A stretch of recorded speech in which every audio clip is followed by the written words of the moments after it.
Bulletin की शुरुआत करेंगे बड़ी खबर के साथ। और यहां पर अब इनेलो ने भी अपने उम्मीदवार के नाम की घोषणा कर दिया, ऐलान कर चुके हैं जींद उपचुनाव के लिए। आपको बता दें कि जींद उपचुनाव में इनेलो के उम्मीदवार की घोषणा हो चुकी है। बड़ी खबर बता रहे हैं, उमेश सिंह रेडू बने हैं इनेलो के उम्मीदवार और इसी के साथ इनेलो नेता अभय चौटाला ने इनके नाम का ऐलान कर दिया है।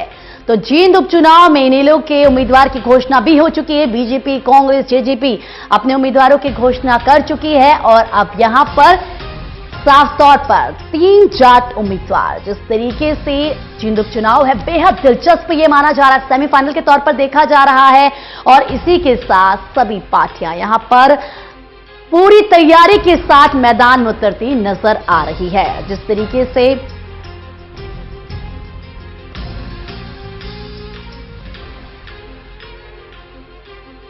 ज्यादा बातचीत के लिए हमारे संवाददाता महेश हमारे साथ जुड़ चुके हैं।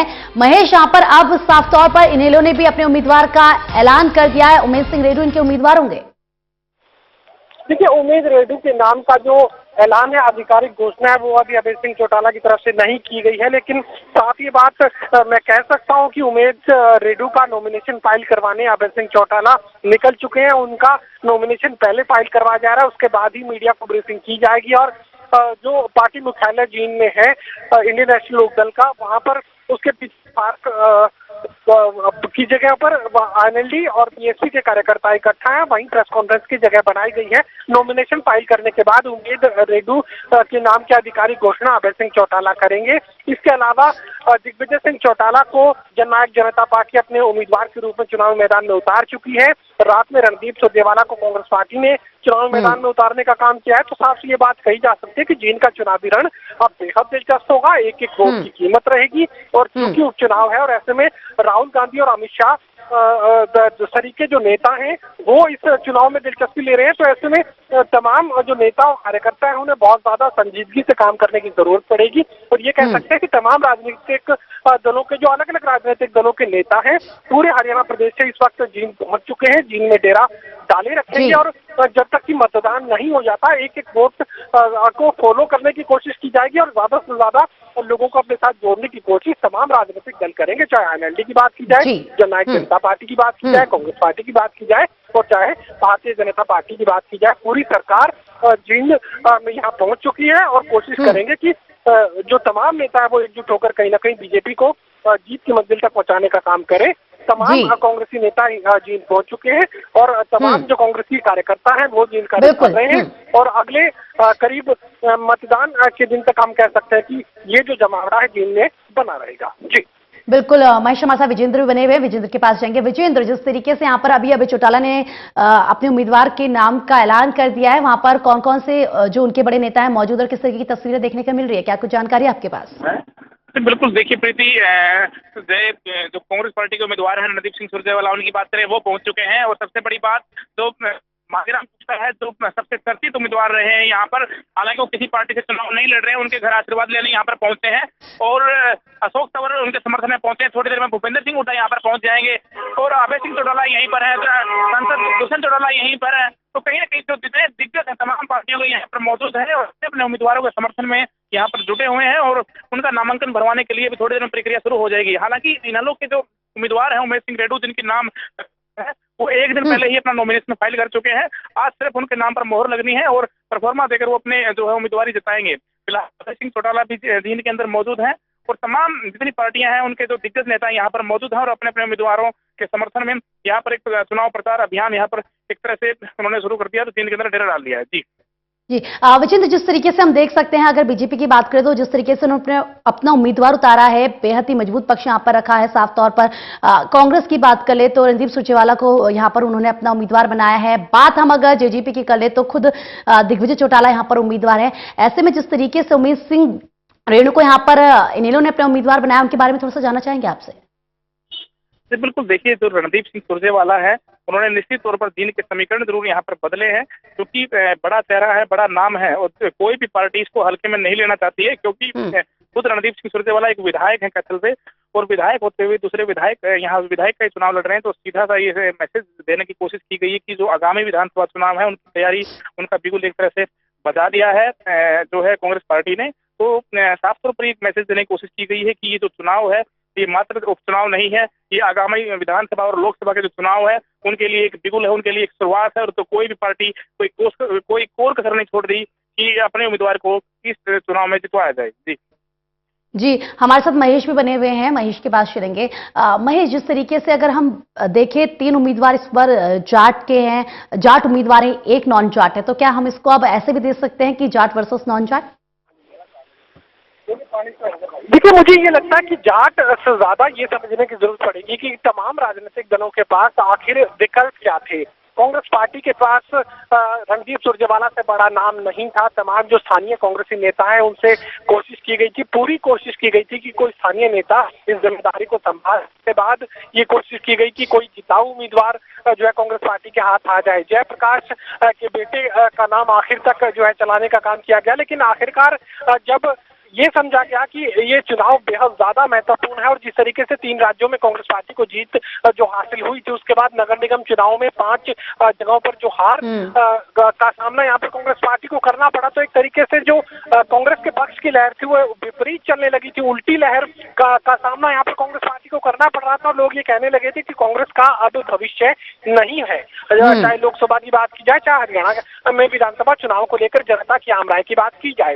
अब इस धारणा को पलटने की जिम्मेदारी यहाँ पर कांग्रेसियों पर थी। यही वजह है कि राहुल गांधी तक जो है नाम पहुंचाने का काम किया गया और राहुल गांधी की तरफ से खुद ये कहा गया कि चूंकि चुनाव बेहद महत्वपूर्ण है और इसका जो मैसेज है वो पूरे देश में जाएगा, उसका असर न सिर्फ हरियाणा के अगली लोकसभा और विधानसभा चुनाव परिणामों पर पड़ेगा, बल्कि पूरे देश में बीजेपी को लेकर एक मैसेज जो है वो जाएगा राहुल गांधी की अपनी परफॉर्मेंस को लेकर। तो ऐसे में यहाँ पर रणदीप सुरजेवाला को चूंकि जीन से उनका संबंध है और सबसे जो हरियाणा में सबसे दिग्गज आप कहें कि दिग्गज नेताओं में नाम रणदीप सुरजेवाला का है और एकमात्र ऐसे नेता है जिनका संबंध जींद के इलाके से, नरवाना के इलाके से। तो ऐसे में यहाँ पर रणदीप सुरजेवाला को सबसे बड़े दिग्गज के रूप में सामने रख दिया गया। अब बात अगर जेजेपी की जाए तो जेजेपी लगातार नॉन जाट चेहरों पर काम करती रही। मांगेराम गुप्ता से लंबा जो एक संवाद है, कोशिशें हैं दुष्यंत चौटाला करते रहे, लेकिन मांगेराम गुप्ता अपनी जिद पर अड़े रहे कि वो खुद चुनाव नहीं लड़ेंगे, उनके बेटे महावीर को चुनावी मैदान में उतारा जाए,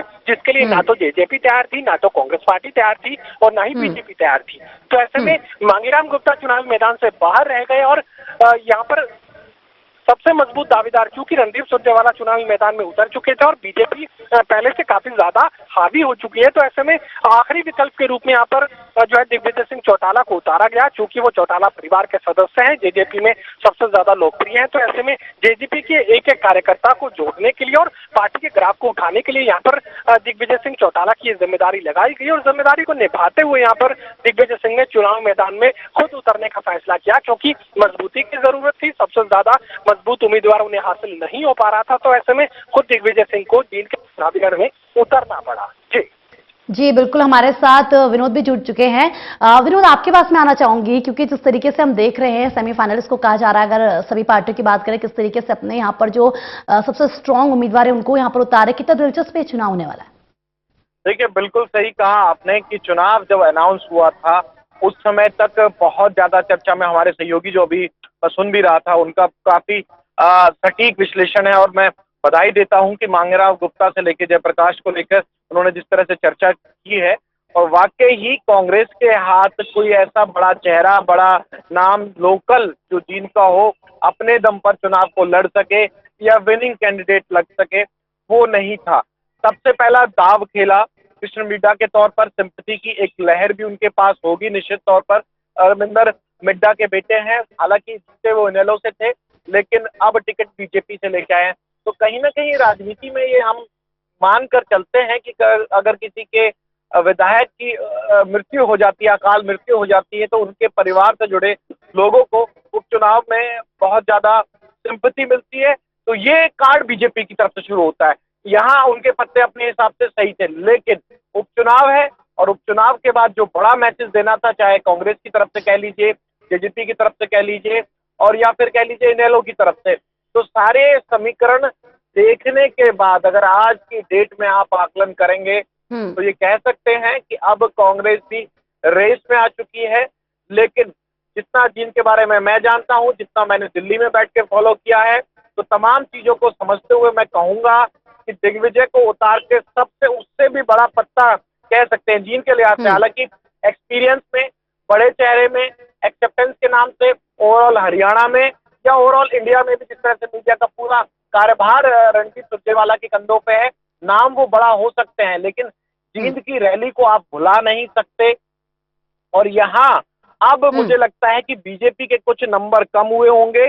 फिलहाल जो शुरुआती लड़ाई थी उसमें बीजेपी ने भले ही टिकट का जो दावेदार सामने रखकर नाम के उम्मीदवार के नाम का ऐलान कर, लेकिन यहाँ अब त्रिकोणीय मुकाबला है और यहाँ आकलन करना हालांकि जल्दबाजी होगा, लेकिन फिर भी मैं कहूंगा कि टॉप 3 के बीच में अब इनेलो कहीं ना कहीं पिछड़ती नजर आ रही है। बिल्कुल विनोद, आप हमारे साथ बने रहिए, साथ ही महेश भी आप हमारे साथ बने रहिए। पहले हम तो दर्शकों को बता दें कि किस तरीके से जींद उपचुनाव ये हो रहा है, लेकिन नाक की बात, नाक की साख यहाँ पर ये बन चुकी है। चाहे बात हम कांग्रेस की कर ले, बीजेपी की कर ले, जेजेपी की कर ले या इनेलो की बात कर ले, जिस तरीके से इसको सेमीफाइनल के तौर पर ये लोग देख रहे हैं और अपने जो सबसे स्ट्रांग उम्मीदवार है उनको यहां पर उतारा जा रहा है। तैयारियां पार्टी पूरी कर चुकी है और अब सबकी नजरें निगाहें इसी जींद उपचुनाव पर टिकी हुई है। महेश, मैं आपके पास आना चाहूंगी। जिस तरीके से हम देख रहे हैं हर पार्टी की अगर हम बात करें, चाहे कांग्रेस, बीजेपी, जेजेपी या फिर इनेलो की बात करें, अगर हम खासकर यहां पर इनेलो और जेजेपी की बात करें और वो दौर ना भूलें जब किस तरीके से घमासान इस पार्टी में मचा हुआ था, इनेलो का जब ये पूरा हिस्सा था। अब जब ये इनेलो से जेजेपी अलग होकर एक नई पार्टी बन चुकी है, ऐसे में खुद दिग्विजय चौटाला यहां पर उम्मीदवार के रूप में सामने पे हैं, तो क्या लगता है कि एक क्या इनेलो के लिए बीजेपी और कांग्रेस तो है ही है टक्कर में, लेकिन सबसे बड़ा उनके लिए यहां पर ये एक टक्कर देना होगा कि जिस तरीके से जेजेपी अलग हुई है उनको ये दिखाने के लिए कि हां इनेलो का जो अस्तित्व था, जो उस वक्त बात थी, वो भी जो है बनी हुई है। ना सिर्फ जेजेपी को ये साबित करना है कि उनका वजूद क्या है, बल्कि इंडियन नेशनल लोकदल में अभय सिंह चौटाला को ये साबित करना है कि उनका नेतृत्व कितना जो वोटर्स हैं उनको स्वीकार्य है। खासकर आईएनएलडी के कार्यकर्ताओं की अगर बात की जाए तो ये समझने की जरूरत पड़ेगी कि अभय सिंह के नेतृत्व में पार्टी का परफॉर्मेंस क्या रहता है। अब तमाम अगर राजनीतिक दलों की जमीनी हकीकत को समझने की कोशिश करें तो कांग्रेस को अपना वजूद साबित करना है, जेजेपी को अपनी हैसियत साबित करनी है, इंडियन नेशनल लोकदल को ये साबित करना है कि जेजेपी में सारे इनेलो के कार्यकर्ता नहीं गए हैं, इंडियन नेशनल लोकदल का अपना वजूद है। तमाम राजनीतिक दलों को, चाहे सत्ताधारी भारतीय जनता पार्टी की बात की जाए, पहले जो है काफी एक तरीके की आलोचनाओं का सामना करना पड़ रहा था बीजेपी को, लेकिन जब नगर निगम के चुनाव परिणाम सामने आए उसके बाद तस्वीर पूरी तरह पलट गई और एक तरीके से लहर यहाँ पर भारतीय जनता पार्टी की सामने आई। अब उसी लहर को आगे बढ़ाने की कोशिश यहाँ पर अमित शाह की तरफ से की गई और जींद के चुनाव को लेकर जिस तरीके की बीजेपी तैयारियां कर रही थी उसके बाद ये साफ समझ में आ रहा था कि आगामी लोकसभा और विधानसभा चुनाव में बीजेपी की ये लहर बनी रहे, उस लहर का इस्तेमाल बीजेपी करना चाहती है। तो साफ तौर से ये कह सकते हैं कि तमाम राजनीतिक दलों के पास भविष्य में अपने अस्तित्व की लड़ाई को लड़ने की जिम्मेदारी सामने खड़ी थी, चाहे आईएनएलडी की बात की जाए, चाहे कांग्रेस की बात की जाए, जेजेपी की बात की जाए या जो भारतीय जनता पार्टी है वो इस लहर का फायदा उठाने की कोशिश कर रही है। तो जरूरी 2019 के लिए मोदी के लिए हरियाणा की सीटें जरूरी है और हरियाणा में बीजेपी की सरकार एक बार फिर से आए, तो इसके लिए भी तमाम जो बीजेपी के नेता हैं इस चुनाव को एक तरीके से सेमीफाइनल के रूप में देख रहे हैं, मान रहे हैं और हरियाणा का वोटर भी इस चुनाव को एक तरीके से हरियाणा की सत्ता का सेमीफाइनल मान रहा है। तो उसी वजह से ये चुनाव बेहद और ज्यादा महत्वपूर्ण हो जाते हैं। जी बिल्कुल विनोद, जिस तरीके से अगर हम यहाँ पर देखें क्योंकि बीजेपी सत्ता में है, मेयर पद के जो चुनाव हुआ उस पर बीजेपी 5 सीटों पर जीती, दूसरी तरफ इनेलो वहां पर विपक्ष की भूमिका में है, बात जेजेपी की नई बनी है, लेकिन कांग्रेस की बात करें तो कांग्रेस को यहां पर अब अपना अस्तित्व साबित करना है। बिल्कुल सही कहा आपने और निश्चित तौर पर कांग्रेस ने भी अस्तित्व साबित करना है, ना सिर्फ 2019 के लिए एक संदेश भी देना है कि हम लोग भी सीरियस प्लेयर हैं हरियाणा की राजनीति में, हमें चूका हुआ ना माना जाए, हम इतने एक तरह से बदलाव के तौर पर हमको भी कंसीडर किया जाए, ये मैसेज देने के लिए ही सबसे बड़ा दाव खेला गया है। प्रीति, अगर आप मुझे अलाउ करें तो मैं महेश से एक सवाल पूछना चाहूंगा। महेश, अगर आपकी जानकारी हो, मेरा आकलन ये कहता है कि अब यहाँ बड़े बड़े नेताओं की रैलियों का वो सिलसिला शुरू होगा जिसमें निश्चित तौर पर मुख्यमंत्री तो आएंगे, इसमें तो कोई संदेह नहीं है। भूपेंद्र सिंह हुड्डा की भी जानकारी हमें कल रात से थी, वो भी पहुंचने वाले हैं, हालांकि दीपेंद्र नहीं है। इसके अलावा क्या हम उम्मीद कर सकते हैं महेश, अगर आपके पास जानकारी हो और दिल्ली से जो मुझे जानकारी है, दोनों को अगर एक साथ मिलाकर देखें प्रीति तो थोड़ा दर्शकों के लिए भी समझना आसान हो जाएगा।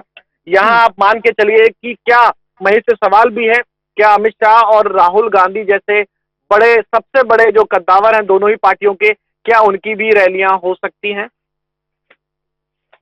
महेश सुन रहे हैं आप? महेश, यहाँ पर विनोद आपसे सवाल कर रहे हैं कि जिस तरीके से ये पूरा उपचुनाव की तैयारी चल रही है, क्या उस बीच राहुल गांधी और अमित शाह की भी यहाँ रैलियां हो सकती है? लगता है महेश तक हमारी आवाज नहीं जा रही है, लेकिन विनोद, महेश हमारे साथ नहीं है अभी। हम अगर साफ तौर पर ये तो देखना होगा कि किस तरीके से क्या यहाँ पर रैलियां होती हैं या नहीं होती हैं, लेकिन जो तैयारियां हैं उनको देखकर ये हम नकार भी नहीं सकते इनसे, क्योंकि अब यहाँ पर चाहे कोई से भी पार्टी हो, सबने इस उपचुनाव को अपनी नाक की बात समझ ली है और ऐसे में सभी तैयारियां पूरी कोशिशों के साथ जुटी हुई है कि जीत हमारी हो। बिल्कुल, मैं वही प्रोस्पेक्ट आगे ले जाने की कोशिश कर रहा था कि इस चुनाव की इंपॉर्टेंस कितनी बढ़ गई है। ये अच्छी तरह से हमने इसमें चर्चा कर ली कि निश्चित तौर पर सबसे बड़ा दाव जिसके पास जो तुरुप के इक्के थे सबने फेंक दिए हैं। सुरजेवाला के तौर पर एक बड़ा धमाका कह सकते हैं कि चुनावी धमाका कहते हैं कि सबसे बड़ा नाम उन्होंने अपनी तरफ से दे दिया और एक तरह से हरियाणा लेवल के जो बहुत कद्दावर नेता हैं रणदीप सिंह सुरजेवाला, उनको उतार दिया। लेकिन जेजेपी के इस दाव को भी आप कम मत समझिए। दुष्यंत चौटाला पॉपुलर हैं, लेकिन रणनीति बनाने में जो नई पार्टी बन रही है और जो बोलने की क्षमता है, वहां कहीं भी रणदीप सुरजेवाला को चैलेंज करने की क्षमता यहाँ दिग्विजय चौटाला भी रखते हैं। तो निश्चित तौर पर इससे बड़ा उपचुनाव हाल फिलहाल में मैंने न सिर्फ हरियाणा बल्कि कई राज्यों के जो चुनाव हुए थे वहां नहीं देखा है। और ये कहा जा सकता है कि वाकई इसे सत्ता का सेमीफाइनल कहा जाएगा और इस चुनाव में जीतने वाले कैंडिडेट का मैसेज पूरी पार्टी पर असर डालेगा। उनका कितना दावेदारी है अगले चुनाव यानी कि 2019 के लोकसभा चुनाव, यहाँ के नतीजों को भुनाने के लिए हर पार्टी कोशिश करेगी, लेकिन हर पार्टी के लिए यहाँ मुश्किल है और सीधी किसी की कोई फाइट या जीत का कोई प्रेडिक्शन, कोई कितना भी राजनीतिक पंडित हो, मुझे नहीं लगता कि आज की डेट में कोई आकलन कर पाएगा जब तक काउंटिंग का नतीजा ना आ जाए। पहले कहा जा रहा था, हमारे सर्वे का अगर आपको याद हो तो उसमें सिर्फ बीजेपी और जेजेपी ही टॉप 2 में चल रही थी और यहाँ अब कांग्रेस को भी आपको सीरियसली कंसीडर करना होगा। दोबारा हम या कोई भी अगर सर्वे कराए तो कहीं ना कहीं नंबर कुछ कांग्रेस की तरफ भी जाते दिखेंगे और जयप्रकाश से लेके जो तमाम मांगेराम गुप्ता तक जो तमाम यहाँ के लोकल लीडर्स थे, अब ये चुनाव पूरे हरियाणा लेवल का हो गया है। राहुल गांधी के आशीर्वाद से अगर रणदीप सिंह सुरजेवाला उतरे हैं तो आप समझ लीजिए कि इसमें विनोद, हमारे साथ महेश भी जुड़ चुके हैं, आप अपना सवाल उनसे पूछ सकते हैं। महेश, मैं आपसे ये बात करना चाह रहा था, जितना दिल्ली में बैठ के मुझे जानकारी है या जो मुझे संकेत मिल रहे हैं, इसमें तो कोई दो राय नहीं है कि यहाँ सीएम के भी कुछ दौरे निश्चित तौर पर लगेंगे, चुनावी रैलियां होंगी। क्या आप प्रेडिक्ट करते हैं, क्योंकि राहुल गांधी ने अपना दूत बनाकर रणदीप सुरजेवाला को हरियाणा में भेजा है उपचुनाव उतारने, ये भी अनप्रेडिक्टेबल होता है कि मौजूदा विधायक को किसी उपचुनाव में उतार दिया जाए। क्या लगता है कि यहाँ राहुल गांधी से लेके तमाम नेताओं की जरूरत पड़ेगी या फिर ये कैंडिडेट ही अपने आप में इतने सक्षम है महेश कि इन्हीं से काम चल जाएगा? देखिए, राहुल गांधी को जींद के चुनावी रण में उतारने का काम नहीं किया जा सकता, क्योंकि इतना बड़ा खतरा कांग्रेस पार्टी मोल नहीं ले सकती। जीत मिले या हार मिले, लेकिन राहुल गांधी को इस हार और जीत से संबंधित नहीं किया जा सकता। लेकिन चूंकि ये चुनाव परिणाम बेहद ज्यादा महत्वपूर्ण हरियाणा के चुनाव परिणाम के लिहाज से है, चाहे लोकसभा और चाहे विधानसभा, यही वजह की रणदीप सुरजेवाला एकमात्र ऐसे नेता है जिनका संबंध जींद के इस इलाके से है, नरवाना के इलाके से है। तो ऐसे में जो तमाम हरियाणा के सबसे बड़े दिग्गजों की अगर बात की जाए, चाहे कुमारी शैलजा की बात की जाए, भूपेंद्र सिंह हुड्डा की बात की जाए, इनमें एक नाम रणदीप सुरजेवाला का खुद का है, कुमारी शैलजा, कुलदीप बिश्नोई, तमाम ऐसे नेता जो सबसे बड़े नाम हैं, उनमें एक ही नाम ऐसा था जिसका संबंध महेश, आपसे सवाल यही है कि मैंने जो लगातार मीटिंग्स कवर की थी उसमें सारे के सारे नेता पहुंचे थे।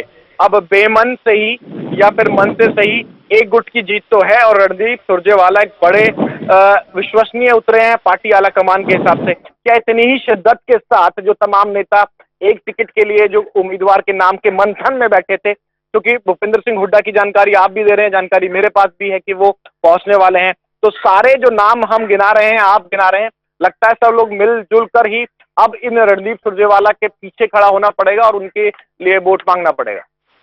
कोई विकल्प नहीं है। जिस तरीके से 5 नगर निगमों के चुनाव परिणाम सामने है, उसके बाद कांग्रेस की जो हवा इन 5 नगर निगम चुनाव परिणाम से पहले बह रही थी, 3 राज्यों में मिली जीत के बाद बह रही थी। एक तरीके से कांग्रेस पार्टी को बहुत ज्यादा सकारात्मक संकेत जो है हरियाणा के चुनावी रण से मिल रहे थे। लेकिन 5 नगर निगमों में जो बीजेपी की शानदार जीत हुई, उसके बाद बीजेपी एक तरीके से जीत की मुद्रा में आ गई। कांग्रेस पार्टी को यहाँ लगने लगा कि दोबारा सरकार बना पाना शायद कांग्रेस के लिए संभव ना हो। अब वजूद की लड़ाई है, अस्तित्व की लड़ाई है। कुलदीप बिश्नोई की बात की जाए, चाहे कुमारी शैलजा की बात की जाए, हर किसी को यह लगता है कि वो अपने लोकसभा या विधानसभा क्षेत्र में बीजेपी की सांधी के सामने नहीं टिक पाएंगे। तो ऐसे में अब रणदीप सुरजेवाला को जिताना सबकी मजबूरी है और अब ये स्थानीय फैसला नहीं है, क्योंकि राहुल गांधी खुद इन्वॉल्व हो चुके हैं और अपना एक ऑब्जर्वर यहाँ पर जीन में बैठाने का काम करेंगे।